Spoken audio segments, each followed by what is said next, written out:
Estimados televidentes, tengan ustedes muy buenas noches y bienvenidos a esta nueva edición del programa televisivo Desarrollo y Producción. Nuestra sociedad se caracteriza por la explosión periódica de conflictos. Si bien por una parte esto es síntoma o podría ser síntoma de una inusual vivacidad ciudadana y también por una capacidad de buen seguimiento a los problemas, a todo lo que ocurre en nuestra sociedad, la forma en que acabamos de resolver los problemas a menudo muestra ciertas debilidades y deficiencias en nuestra institucionalidad.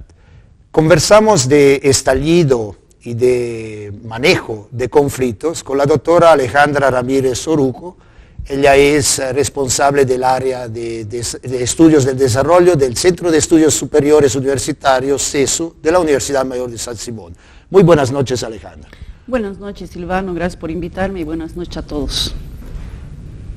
Toda sociedad que se respeta genera conflictos, sin embargo, no engendra respuestas con enfrentamientos violentos, ¿verdad? No, totalmente de acuerdo. En realidad el conflicto ha sido siempre visto como la base, el motor de los cambios sociales, ¿no? Desde la sociología marxista, por ejemplo, no podemos comprender lo que sucede en una sociedad si no comprendemos los conflictos. Desde las sociologías positivistas tampoco. Es decir, el conflicto es lo que hace funcionar una sociedad y hay diferentes tipos de conflictos y los conflictos han ido cambiando en el tiempo, ¿no? De haber sido concebidos los conflictos económicos como el motor de la sociedad durante el siglo XIX, en el siglo XX empiezan a ver los conflictos sociales, a mediados del siglo XX empiezan a aparecer otros temas como el medioambientalismo, ecología, etcétera, que también hacen funcionar. En los últimos años los conflictos indígenas, los conflictos culturales, los conflictos simbólicos son otros elementos que hacen y producen los cambios en la sociedad, ¿no? Es decir, efectivamente el conflicto, visto desde una perspectiva más positiva, más optimista si tú quieres, es la base de los cambios sociales. Sin embargo, hay dos tipos de conflictos, ¿no? Unos conflictos que son constructivos, ¿no? Donde generan, al darse, generan diálogo, generan negociaciones, generan contratos que permiten avanzar en los cambios e instalar los cambios. Y existen otro tipo de conflictos, los conflictos destructivos, que no dan lugar al diálogo, que no dan lugar a poder avanzar a partir del conflicto a ciertas cosas, sino más bien producen enfrentamientos físicos. Y últimamente lo que estamos viendo en Bolivia es el desarrollo sobre todo de conflictos, de este tipo de conflictos mucho más destructivos que constructivos. Y conflictos que hasta cierto sentido están haciendo que se empiecen a dar varios obstáculos en la sociedad y que los cambios, en vez de producirse, empiecen a estancarse, ¿no? Justamente ya vamos a aterrizar a nuestra sociedad. Evidentemente los conflictos se dan en todo el mundo, pero ¿por qué crees que últimamente en nuestra sociedad, en el ámbito de la sociedad civil, incluso en nuestra universidad, los enfrentamientos se tornan tan violentos, tan agresivos? A ver, yo creo que ha habido un proceso de desplazamiento de los conflictos a la sociedad civil. Me explico, ¿no? Es decir, en estas visiones más binarias de la sociología, más dicotómicas de la sociología, siempre hemos tenido una tendencia a oponer sociedad civil y Estado, representantes gubernamentales. Y desde esa perspectiva, lo que teníamos hasta los años 80, 90, y digamos, yo creo que hasta fines de milenio, fines de 1990 era un enfrentamiento constante entre la sociedad civil, lo que se llama en términos gramscianos la sociedad civil y la sociedad política. Y en esos conflictos entre sociedad civil y sociedad política, lo que teníamos era una sociedad civil organizada, que colaboraba, que se organizaba para hacer frente a los desafíos impuestos, a las medidas impuestas por lo que llamábamos la sociedad política. Entonces yo creo que había una especie de delineamiento mucho más claro del que hay hoy. Y los que tenían los aparatos represivos era la sociedad política y por lo tanto, teniendo menos instrumentos de negociación en los conflictos, lo que la sociedad civil hacía era sentarse a dialogar. Lo que sucede a partir de fines del milenio y sobre todo a partir del 2001, 2002, 2003, 2004 y en los últimos años, y es un estallido completo, es un desplazamiento. Los conflictos ya no se dan entre la sociedad civil y el Estado, los conflictos se dan entre los mismos ciudadanos. El Estado o los gobernantes han logrado traspasar los conflictos a la sociedad civil. ¿Y eso por qué? Y yo creo que es un fenómeno que hay que empezar a analizarlo desde nuevas categorías, ¿no? Desde esas categorías binarias con las que analizábamos antes los conflictos es muy difícil comprender. ¿Por qué? Porque ya no es simplemente sociedad política, sociedad civil. La sociedad política ha empezado a armar organizaciones absolutamente compenetradas, es decir, en muchos casos donde la sociedad política está actuando en la sociedad civil. Y ha dicho, bueno, los problemas resuélvanlos ustedes. Frente a ciertos temas que deberían ser solucionados por la sociedad política, como el agua, por ejemplo, el acceso a servicios, el acceso a caminos, etcétera, ya no demandamos a la sociedad política, empezamos a demandar al vecino que tiene más agua que nosotros, ¿no? Entonces los enfrentamientos ya no son con este grupo de la sociedad política, sino con nuestro ciudadano, con nuestro vecino, para decirlo de algún modo. Y en esa horizontalidad que se empezó a establecer, ya no es que uno tenga los aparatos represivos y los otros no, tenemos los mismos tipos de instrumentos que se pueden utilizar. Entonces lo que tenemos es un enfrentamiento constante entre ciudadanos y ya no con el Estado, pero donde el Estado está presente. Por eso te decía, ya es bien difícil poner las fronteras entre la sociedad política y la sociedad civil, porque el Estado está continuamente penetrando las organizaciones de la sociedad civil, ahora mucho más que antes. No es un fenómeno solamente de Bolivia, ¿no? Hace unos años, el 2009, hicimos un estudio con Argentina, comparativo, para ver este quiebre de fronteras entre la sociedad política y la sociedad civil, y efectivamente también ocurre en Argentina, también ocurre en países europeos, etcétera, y lo que estamos viendo es eso, ¿no? Es decir, es esa ruptura de espacios, lo que está consiguiendo es ese desplazamiento de los conflictos hacia lo interciudadano. Muy interesante, de veras.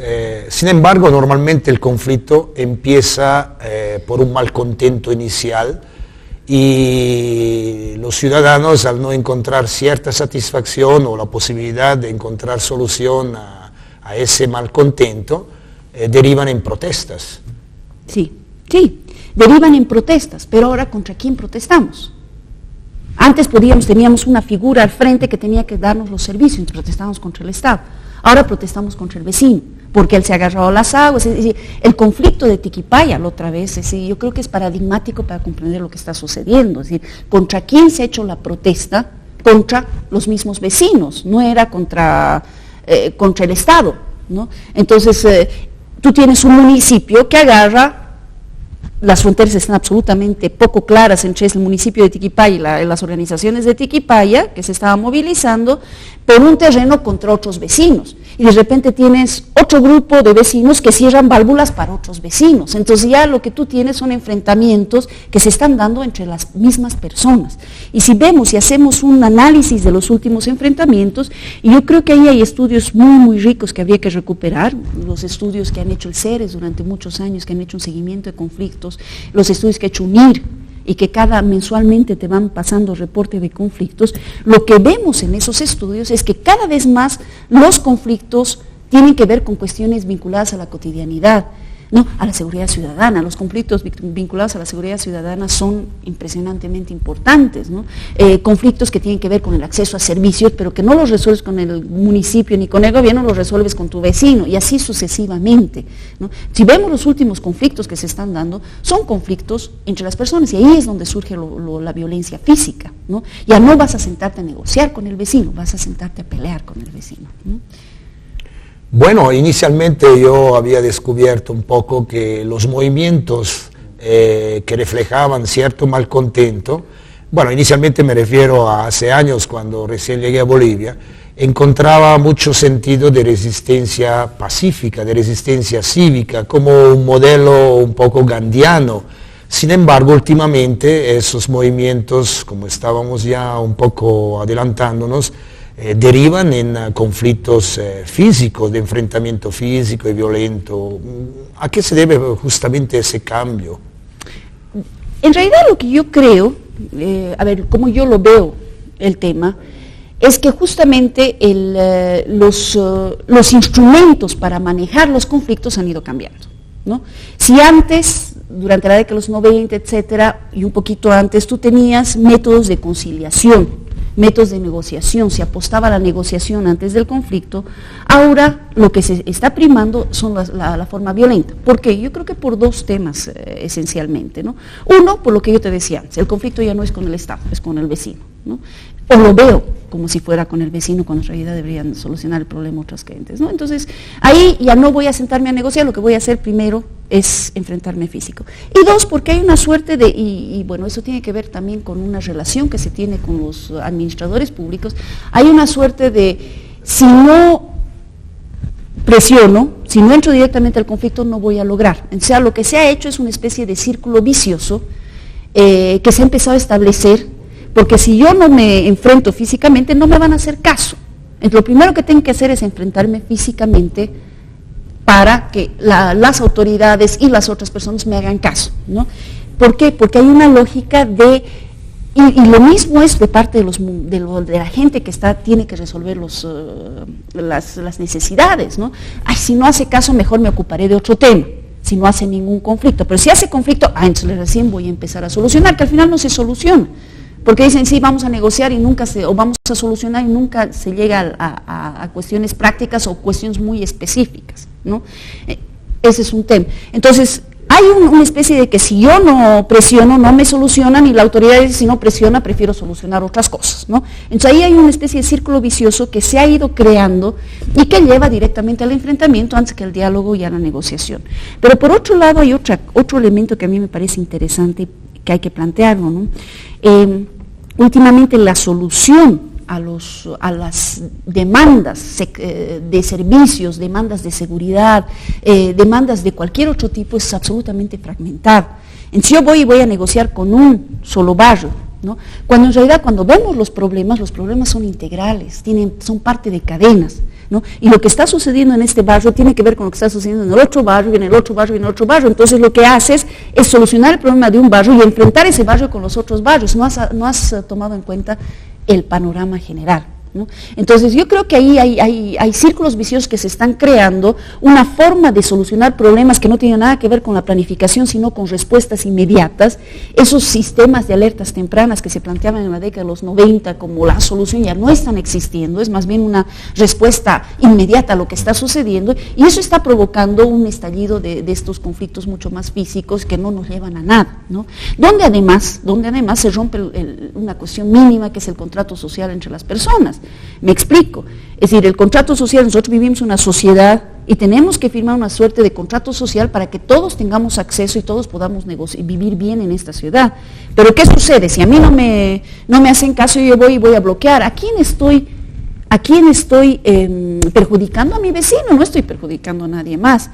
Entonces estoy rompiendo una suerte de pacto social que debería existir en conjunto, ¿no? Entonces estos elementos hacen que cada vez sean más violentos. No me importa mi vecino. Entonces, y hay una cosa que tal vez sea muy pesimista, ¿no? Se habla de Bolivia, y en los últimos años con este discurso de vivir bien, se está incidiendo en eso, es que somos una sociedad comunitarista, que tenemos la base de la colectividad dentro de nosotros, pero cuando vemos las actuaciones en el área urbana, no voy a hablar del área rural, vemos una sociedad absolutamente individualista, pero una individualista que ni siquiera respeta el contrato social básico rusoniano, al estilo de Rousseau, que debería ser la base de un funcionamiento social en convivencia, ¿no? Es decir, ni siquiera nos respeta. No sé dónde botar mi basura, voy y la boto en el terreno baldío que hay en mi esquina, o la dejo en la calle, no me importa el vecino, ¿no?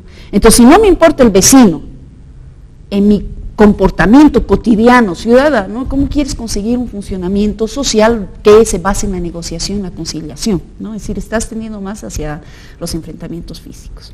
Bueno, no quiero hablar de censo porque entraríamos en conflicto. Ahí entraríamos en un verdadero conflicto. Sin embargo, preocupante, 11 habitantes por kilómetro cuadrado Bolivia, un territorio prácticamente despoblado, y peleamos entre vecinos día y noche, medio raro, ¿verdad? Si pensamos en otros países con una densidad poblacional de 300, 350 habitantes por kilómetro cuadrado. Bueno, en fin. Alejandra, ¿tú piensas que la reacción ciudadana frente a algo que no le gusta, algo que le molesta, que le genera malcontento, podría ser considerado como fruto de un buen seguimiento social a la vida política, administrativa? Yo creo que el principio está bien planteado, ¿no? Es decir, reaccionar frente a lo que hacen las autoridades públicas es el rol y es el papel de todo ciudadano, ¿no? Es decir, hacer el seguimiento de nuestros representantes públicos es el papel de los ciudadanos. Pero para poder hacer un buen papel en ese sentido, hay dos elementos básicos que son indudables, ¿no? Tener acceso a información verídica, con datos, etcétera, y comunicación, ¿no? Entonces, si yo tengo acceso a información y puedo comunicarme con otros grupos para hacer el seguimiento, entonces sí se puede dar un buen seguimiento.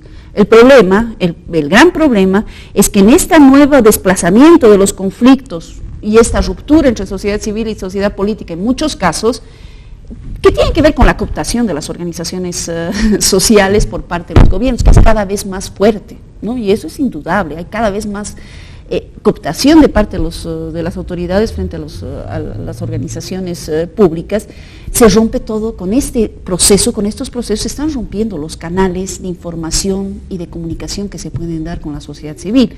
Y si yo no tengo información o tengo solo una fuente de información, que es lo que sucede en muchas organizaciones sociales, cuando te vienen, y no solamente en las organizaciones sociales, me pongo a pensar en la U, ¿no? En los consejos facultativos y en los consejos universitarios, lo que tú tienes es una imposición de un tipo de información y no das la otro tipo de información. Entonces, cuando alguien quiere decir, no, pero también existe esto, se rompe, porque dice, no, pero tú estás desviándote, no quieres solucionar el tema porque estás metiendo. Y no es que estás queriendo desviarte, sino que no tenemos acceso a toda la información como para poder hacer elecciones racionales. Porque si hay algo que nos está caracterizando en los últimos años es esa irracionalidad absoluta frente a los actos. No tenemos información, tenemos consignas, porque nos estamos basando en consignas, tenemos lemas, y en base a eso estallan los conflictos y queremos hacer un seguimiento de las autoridades, ¿no? Y el candado a la información me parece aberrante, ¿no? Es decir, hace 6 meses se aprueba una ley de transparencia y ahora se está discutiendo una ley para restringir el acceso a la información. Si no tienes información, ¿cómo quieren que la población pueda hacer un seguimiento, un buen seguimiento a lo que está haciendo el Estado o a las autoridades gubernamentales? Entonces, si no tengo información, lo que yo voy a hacer es trabajarme con consignas, moverme con consignas y a todo nivel, ¿no? Entonces, yo creo que esa falta de información, esa falta de organización que vaya más allá, es decir, esa cooptación en realidad de las organizaciones por parte del gobierno es lo que está causando estos conflictos violentos en gran parte. Problema de comunicación entre las partes. Antes era entre gobernantes y gobernados, ya te has anticipado un poco, creo que hoy no es tanto así. Pero la cuestión de la información, ¿por qué, digamos, no podemos compartirla? ¿Cuáles son? ¿Hay temores? ¿Hay miedos? Yo creo que hay un tema de autoritarismo. Somos una sociedad absolutamente autoritaria. Y ahí me explico. El otro día, justo en una de estas publicaciones semanales, en Nueva Crónica, leía un artículo donde decía cuándo se desarrolla el autoritarismo, ¿no? Y empieza y recupera a Erich Fromm, y dice, el autoritarismo se desarrolla cuando la sociedad tiene miedo a su libertad, ¿no? Entonces necesitamos un líder, necesitamos un tata, necesitamos alguien que nos dirija para justamente romper ese miedo con la libertad. Y yo creo que esa noción de autoritarismo se ha expandido en la sociedad boliviana de una manera impresionante. Siempre hemos sido sociedades muy caudillistas, buscando a nuestro líder espiritual, ahora está mucho más, ¿no? Es decir, a mí me impresiona la figura del presidente ahora, en muchos casos no es una figura de un presidente demócrata elegido para representarnos, pero que podamos hacer el seguimiento, ¿no? Es la figura de un líder espiritual, es casi una especie de religión que se está creando en torno a un líder, ¿no? Y eso provoca todo un proceso de autoritarismo vertical del presidente hacia abajo. Y lo mismo sucede en las organizaciones sociales, ¿no? Cuando vemos en la forma de funcionamiento de las organizaciones sociales, hay como una especie de nos contentaremos con nuestro líder, le vamos a hacer caso, él es el que sabe porque él nos da la información, ¿no? Y no somos lo que Castoriadis llamaría una sociedad autónoma, ¿no? Unos ciudadanos autónomos que tengamos la capacidad de reflexionar, de saber lo que está sucediendo para poder actuar. ¿no? Es una posición tal vez más cómoda, pero tal vez más peligrosa la que estamos teniendo. Entonces, él sabe, él es el jefe, ¿no? Él sabe, es el líder, o ella es la líder, ¿no? Entonces, seguimos lo que nos dicen las líderes y seguimos lo que nos dice la información sin buscar nuestra propia afirmación, por comodidad, por falta de tiempo, y porque estamos viviendo un momento absolutamente violento en la cotidianidad. Yo no sé si tú has visto o sientes, y creo que es generalizar ese sentimiento de que, pucha, si antes tú salías y había un sentimiento mucho más tranquilo, podías charlar, podías compartir, como que ahora es violento, la gente te ladra, ¿no? Sobre todo en Cochabamba, de ser una sociedad acogedora, de repente es una sociedad que, pucha, más o menos, ¿qué vas a comprar? Y si no, no mires, ¿no? En las cuestiones cotidianas, en los choferes, en la calle, ¿sí? Hay una actitud de pucha, estamos en conflicto permanente. Y eso yo creo que tiene que ver con todos estos elementos que se están dando, una especie de autoritarismo, y nosotros nos estamos un poco dejando, por comodidad tal vez, por miedo tal vez, no creo, pero porque nos están imponiendo ese molde de que los que saben nos van a dirigir, nosotros seguiremos y no buscaremos información ni independencia, ¿no? Pero se insiste tanto, Alejandra, en la formación ciudadana, en la formación cívica, pero estamos observando que hay cierta incapacidad de diálogo, hay dificultades en lograr consensos, lograr acuerdos. Absoluta incapacidad de diálogo, ¿no? Y absoluta imposibilidad de llegar a acuerdos, ¿no? Por definición, aquel que piensa diferente a nosotros es descalificado, ¿no? Por definición, por esta misma idea de nuestro jefe nos ha dicho tal cosa y por lo tanto el otro no sabe de lo que está hablando. Por definición dudamos de lo que está hablando el otro. Y en vez de generar el debate, que es lo que se debería hacer, lo que estamos haciendo es descalificar y irnos por la descalificación. A mí me impresiona en toditos los conflictos, en la U se ve impresionantemente eso, no hay un debate sobre lo que está sucediendo, es decir, no hay un debate sobre la reelección de un presidente, ¿no? Estos no quieren porque son discriminadores, estos quieren por esto. No hay un debate en torno al tema de, por ejemplo, lo de Tiquipaya, ¿no? Es decir, no hay un debate de cómo vamos a manejar las propiedades, cuál es el porcentaje, no hay. Lo que hay son unos desgraciados que quieren agarrarse y otros son otros desgraciados que no quieren dar nada. Es una descalificación inmediata y eso lo ves desde la universidad, ¿no? Es decir, no hay un debate sobre el tema de que, por ejemplo, cada alumno cuesta, ¿cuánto ha salido en la información? 7.000 bolivianos, creo que 50.000 bolivianos cada alumno en promedio le cuesta a la universidad. No hay un debate sobre eso, no hay un debate sobre el ingreso de los alumnos y la salida de los alumnos, no hay un debate sobre la formación docente, no hay un debate, lo que sí hay es descalificación, ¿no? Al tiro descalificas al otro, no quieres debatir, quieres descalificar. Si no quieres debatir, quieres descalificar, ¿cómo se puede lograr un diálogo para avanzar en los conflictos? ¿No? Se desvirtúan absolutamente los conflictos. Como en el fútbol, ¿no? La mejor defensa es el ataque. Creo que es un poco así. Pero aquí ni siquiera es el ataque pensando, ¿no? Es un ataque absolutamente irracional y reactivo. Si me dice eso, yo le voy a decir esto, pero no hay una especie de estrategia que podamos pensar hacia el futuro, ¿qué queremos hacia el futuro? Y yo creo que un poco lo que se está rompiendo ahora es eso, ¿qué queremos como sociedad? No como gobernantes, como sociedad hacia el futuro. Si no tenemos un horizonte de qué tipo de sociedad podemos construir y queremos construir, ningún conflicto va a avanzar porque justamente nos estamos manejando por lemas y no por una sensación de diálogo, ¿no? ni una necesidad de diálogo asentar.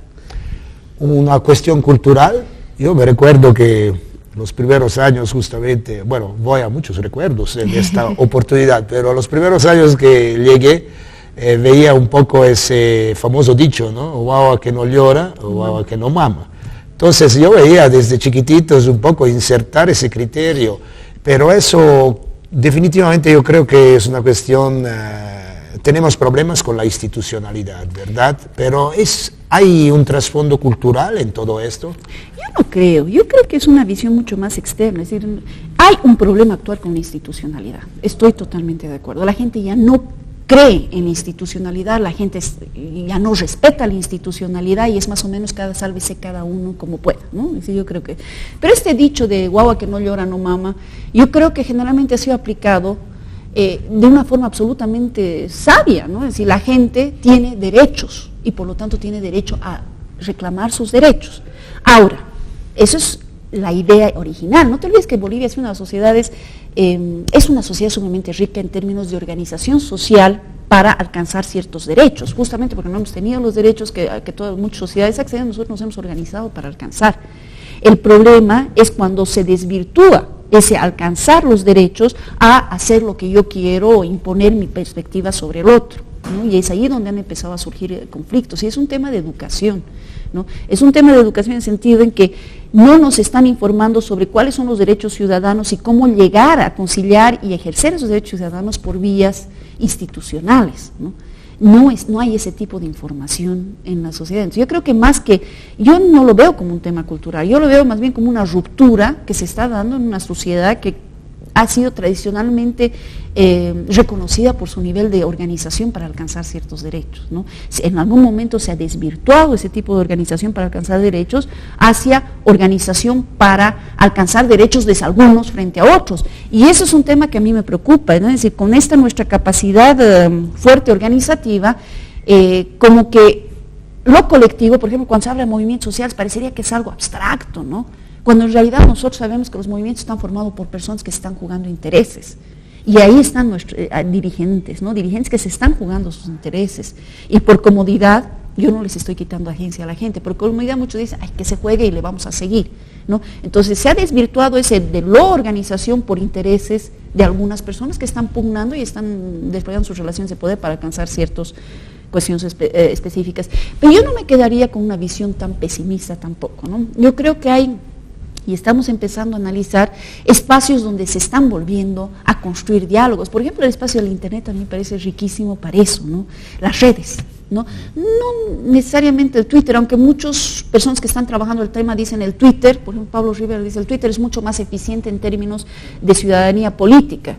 Pero, por ejemplo, otras redes como el Facebook u otro tipo de redes de este tipo, donde la gente sí, tú ves, cuando lanzan un tema político, tú ves que la gente está debatiendo, ¿no? Una especie de ciudadanía más de sillón, si tú quieres, porque el hecho de poner me gusta, ya estás haciendo ciudadanía, que de calle.